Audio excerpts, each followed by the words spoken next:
हाय मैत्रिणींनो, आज आपण भरपूर लेयर्स असलेला लच्छा पराठा बनवूया। तुम्ही बघतच आहात की या पराठ्याला किती लेयर्स आले आहेत।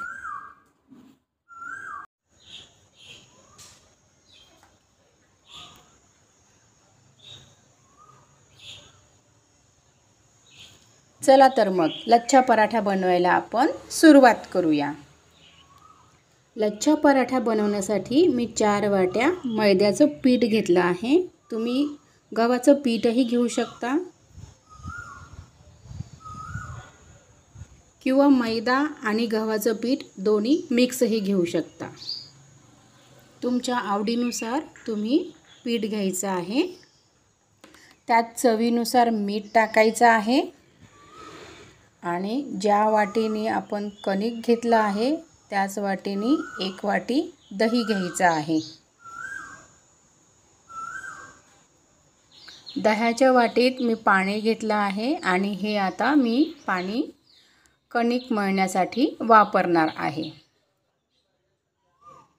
थोडं थोडं पाणी टाकून आपण कणिक मळायला सुरुवात करूया। किती छान झालं असतं ना, हात खराब न करता आपलं कणिक मळून झालं असतं तर। असं कोणाकोणाच्या मनात येतं मला कमेंट्समध्ये नक्की सांगा। असं मनात नुसता विचार येतो पण काय तसं होत नाही। शेवटी आपल्यालाच कणिक मळावं लागतं। आपल्या घरातील लोकांना छान छान पदार्थ खायला घालण्यासाठी इतना तो बनता है। तुम्हाला माझ्या चॅनलवरती कुकिंग व्यतिरिक्त इतर भरपूर व्हिडिओ बघायला मिळतील, जसे की ज्वेलरी मेकिंग। आपण घरातल्या घरात थोडे जुगाड वापरून टाकाऊपासून टिकाऊ वस्तू कशा बनवू शकतो, अशा प्रकारचे अनेक व्हिडिओ तुम्हाला माझ्या चॅनलवरती बघायला मिळतील। तुमच्याशी बोलता बोलता माझी कणिक मळायची प्रोसेस होत आली आहे। कणकेला तेल लावून घेऊया, थोडं मळून घेऊया। तेल लावल्यानंतर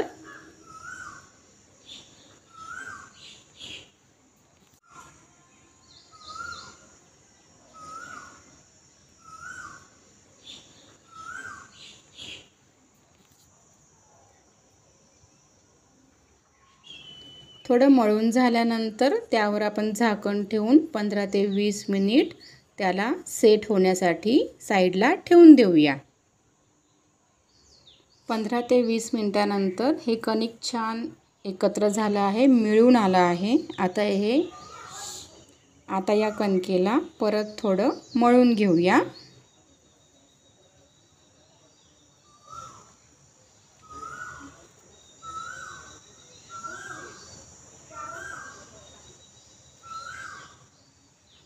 छान लुसलुशीत असं आपलं कणिक मळून झालं आहे।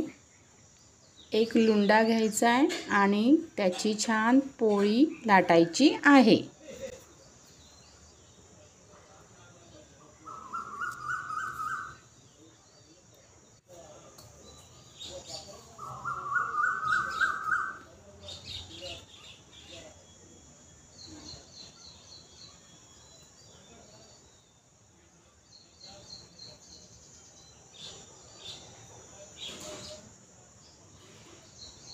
पोळी लाटून झाल्यानंतर त्यावर तेल टाकायचं आहे। मी तेल टाकलं आहे, तुम्ही बटर लावू शकता, तूप लावू शकता।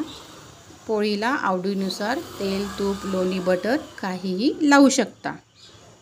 सगळीकडनं छान पसरवून घ्यायचं आहे। तेल पसरवून झाल्यानंतर व्हिडिओत दाखवल्याप्रमाणे पोळीची घडी करायची आहे। मी पोळीची घडी कशी करत आहे ते नीट काळजीपूर्वक बघा, तरच पराठ्याला लेयर्स येतील, नाहीतर लेयर्स येणार नाहीत।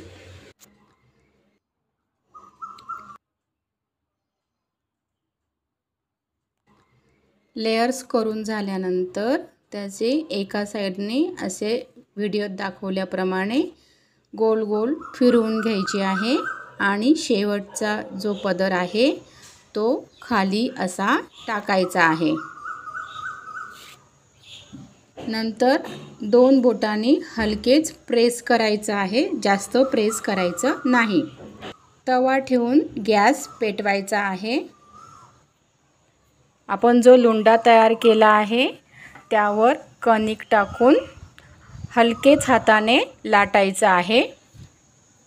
लाटताना जास्त दाबून लाटायचं नाही आहे, हलकेच हाताने लाटायचं आहे.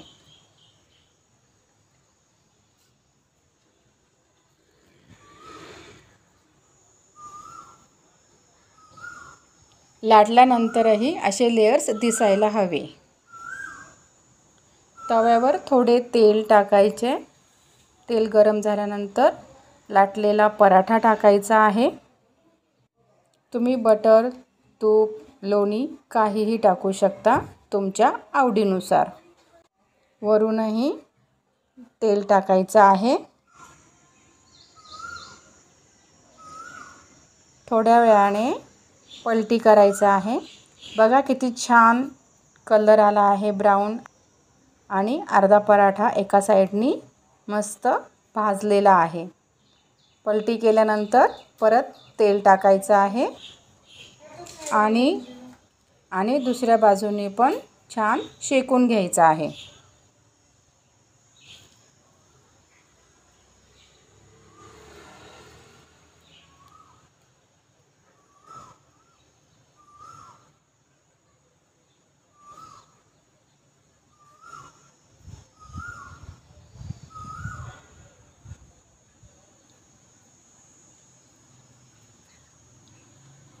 बघा मस्त असा खरपूस दुसऱ्या बाजूने पण छान पराठा शेकून झाला आहे.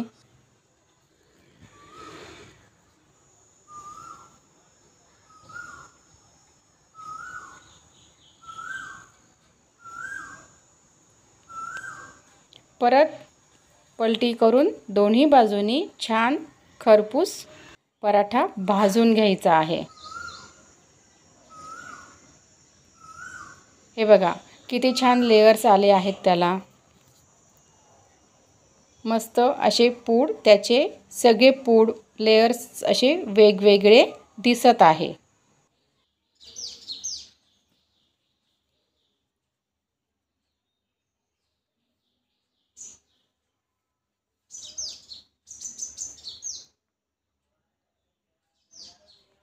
चला तर आपला लच्छा पराठा तयार झाला आहे.